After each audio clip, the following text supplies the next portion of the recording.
স্বাগতম সবাইকে আমার আজকের এই উপস্থাপনায়। আশা করি তোমরা সবাই ভালো আছো। তোমরা এই স্ক্রিনে অনেকগুলো আকৃতি দেখতে পাচ্ছ। এটা আসলে আমার ভাইয়ের বিভিন্ন ধরনের আকৃতির একটি সংগ্রহ এবং এই সংগ্রহটি নিয়ে তার আমাদের কাছ থেকে কিছু সাহায্য প্রয়োজন। আমার ভাই বুঝতে পারছে না যে এই আকৃতিগুলোকে সে কিভাবে সাজাবে। তো এসো দেখি এক্ষেত্রে আমরা তাকে কোনো সাহায্য করতে পারি কিনা। আমরা এই আকৃতিগুলোকে তাদের কতগুলো বাহু আছে সে অনুসারে সাজাতে পারি। তাহলে দেখি এভাবে চিন্তা করলে কি দাঁড়ায়। তো আকৃতিগুলোর কতগুলো করে বাহু আছে তা কিভাবে নির্ণয় করব? আচ্ছা, এদের প্রত্যেকটিকে নিয়ে আলাদা আলাদাভাবে হিসেব করে দেখি। তো এই প্রথম আকৃতিটিতে এটা হলো একটি বাহু। এটি এখানে একটি সরলরেখা এবং এটি এই শীর্ষবিন্দু দুটির মাঝে আছে। তাহলে এটি একটি বাহু, দুটি বাহু, তিনটি বাহু এবং চারটি বাহু। তাহলে এই আকৃতিটির চারটি বাহু আছে। তাহলে এটা বোঝা গেল। এখন এইখানে এই আকৃতিটা দেখি। এখানেও একইভাবে কতগুলো বাহু আছে গুনি। দেখে মনে হচ্ছে এখানেও একই 1, 2, 3 এবং 4, চারটি বাহু।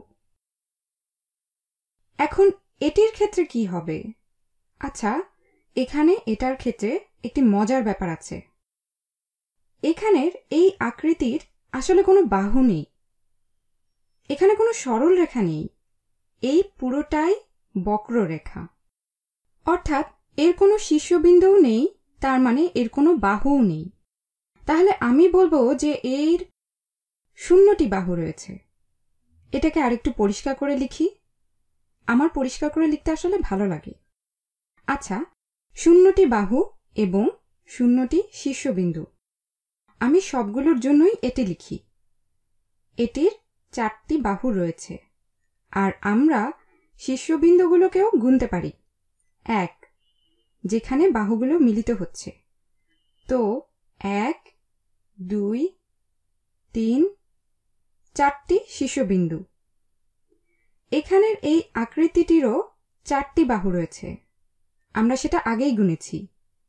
এটার শীর্ষবিন্দু হল 1, 2, 3, 4টি। তাহলে এই দুটি আকৃতির ক্ষেত্রেই একই 4টি বাহু এবং 4টি শীর্ষবিন্দু। এটার আছে 0টি বাহু এবং 0টি শীর্ষবিন্দু। এখন দেখি এখানের এই সবুজ আকৃতিটি।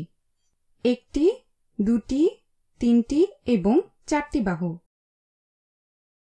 এবং 1, 2, 3, 4টি শীর্ষবিন্দু। তাহলে এটির ক্ষেত্রেও 4টি শীর্ষবিন্দু এবং 4টি বাহু। তাহলে আমাদের বেশিরভাগ আকৃতিরই 4টি বাহু এবং 4টি শীর্ষবিন্দু রয়েছে, কিন্তু এই আকৃতির 0টি বাহু এবং 0টি শীর্ষবিন্দু। এখন দেখি এই আকৃতিটি। এটার 4টি বাহু বা 4টি শীর্ষবিন্দু আছে বলে মনে হচ্ছে না। গুনে দেখি। 1টি, 2টি এবং 3টি বাহু। তো 3টি বাহু। আর যদি শীর্ষবিন্দুগুলো গুনি তাহলে 1, 2, 3টি শীর্ষবিন্দু। তো এইভাবে আমরা এই আকৃতির সংগ্রহটিকে সাজাতে পারি। তবে এটা সাজানোর আরও অন্য উপায়ও আছে। আকৃতিগুলোর প্রত্যেকটি বাহুর দৈর্ঘ্য সমান কিনা সেটার ভিত্তিতেও আমরা আকৃতিগুলোকে সাজাতে পারি। তাহলে এগুলোর মধ্যে কোনগুলোর সবগুলো বাহু সমান?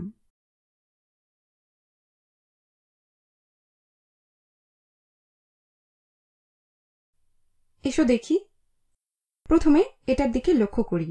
এর 4টি বাহু আছে, কিন্তু এখানের এই সবুজ বাহুটা দেখেই বোঝা যাচ্ছে যে এটা এই গোলাপি বাহুটা থেকে ছোট। তাহলে এখানে 4টি বাহুর দৈর্ঘ্য সমান না। কিন্তু আমরা যদি এখানের এই আকৃতির দিকে লক্ষ্য করি, এই বাহুটাকে দেখে মনে হচ্ছে এটা এই বাহুর সমান দৈর্ঘ্যের, আর এটাও দেখে মনে হচ্ছে এটা এই বাহুর সমান দৈর্ঘ্যের, আবার এটার দৈর্ঘ্যও এটার দৈর্ঘ্যের সমান মনে হচ্ছে। তাহলে এখানে এটা দেখে মনে হচ্ছে এর সবগুলো বাহু সমান দৈর্ঘ্যের, এবং একই ঘটনা এই 3 বাহু বিশিষ্ট আকৃতিটির ক্ষেত্রেও। এই বাহুটি দেখতে এই বাহুটির সমান এবং এই বাহুটি এই বাহুটির সমান।